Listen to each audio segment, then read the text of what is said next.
Hi, welcome to Richard Gabili YouTube channel, and for today's tutorial, I will be teaching you on how to delete application on iPhone X. But first, kindly subscribe to this channel and don't forget to hit the subscribe button and the bell to notify you for the new updates.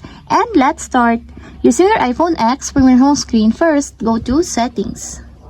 Then in the Settings, scroll down and click the General. Then in the General, scroll down and click the iPhone Storage.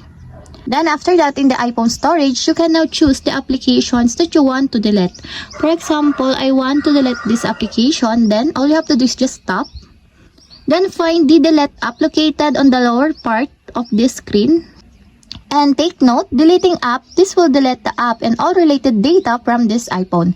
This action can't be undone. Then click delete app.